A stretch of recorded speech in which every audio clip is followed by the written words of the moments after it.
يا وجه في جلالا هراجو فنياسين جرا هرمنا مارني أبن جرا burla dhabbachuu qabaanna ibsaan irratti argamuu qabaanna malee guyyaa biraa iddoo biraatti argamuun salphinadha kuni dhaabbatatti duunee irra waan ta'eef du'aa kanaa waaqayyoon haa oolchuu adaraa keessan galgala keessan of jalaan balleessinaa galgala keessan busheessinaa abboonni keenyas gaaf kadhatan maal nun jedhu seetan yaa waaqayyo galgala koo maallaa godheeru naa bareechu hin jedhani jettumoo hin jettan hin jettu galgalli namaa yoo bareede tola yaa ummata waaqayyoo galgalli namaa yoo tole gaariidha kana waan ta'eef hundi keenya adeemsa haala kanaan akka jabaan waaqayyo gooftaan nu haa gargaaru kanadha kana ammaa nu jala kitaabni keenya warroota falfalan warroota muran irraa maaluuf godhaayi of eeganii nun jedha yeroodhaan nutti fakkaachuu danda'a yeroodhaan waa xiqqoo wayii nu hubachuu danda'u yeroodhaan booda akkuma amma waggaa agartan ganama waggaa lafaa agartan fixeensa margaroota argitu moo argitan agartumoon agartan hin agarraa xiqqoo ture aduun gaafatti ba'ummoo maal ta'a hin bada jechuudha hojii warra falfalanii hojii warra muranii akkasiidha yeroodhaaf arguu dandeessu xiqqoo ishee waasinii gochuu danda'a waggaa muraasa booddee isinillee daaraa isin godha qabeenya sanallee fudhatee bada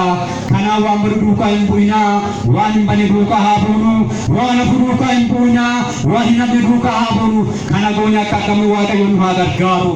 kitaaba seera keessa deemii boqonnaa 18 lakkoofsa 11 akkas jedha mortuu falfaltuu digimti kan hojjettu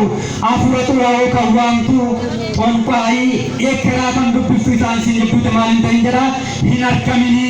isaan duukaa hin bu'inaa nun jedha kanaan nullee jabeessine of eeguun barbaachisaa inni biraadha kitaaba seera lakkoofsaa boqonnaa 19 lakkoofsa ijaarratti akkas jedha moroo kan immoo falfala hin raawwatinaa jedha maal hin raawwatinaayi mora yookaan immoo falfala hin raawwatinaa jedha kan hin raawwatinaa kan hin dalaginaa jala kitaaba qulqulluun jechuudha kana warra raawwatu jecha otoo hin ta'in nullee mana sana dhaqne taana itti gaafatamna waaqayyo akkanumatti namni ilaalaa gaafa duune fuuldura waaqayyo hin dhana waaqayyo nu gaafata gaafsan eessa turte nuun jedha waaqayyo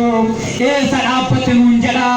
qaamni keenya foon keenya lubbuun keenya sun mana waaqayyo dhaabbattee raattee waaqayyo jannatan galchaa iddoo hin taane yoo dhaabbanne garuu mana hin taane yoo deemne garuu booda hin taane dhaabbatte waan ta'eef waan hin fayyadu hojjette waan ta'eef ati kan kooti miti narraa deemu jedhee waaqayyoon nu adaba waan ta'eef adabbii kanarraa akka oollu waaqayyoon nu haa gargaaru kanadha saree jedhamanii kan waaman inni biraara namoonni sagaagalan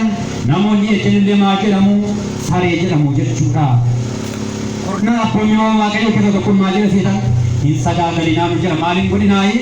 hin sagaagalinaa nu jedha abbaa keenya addaan kan kennan haadha keenya hewaan takkittiidha hewaan kan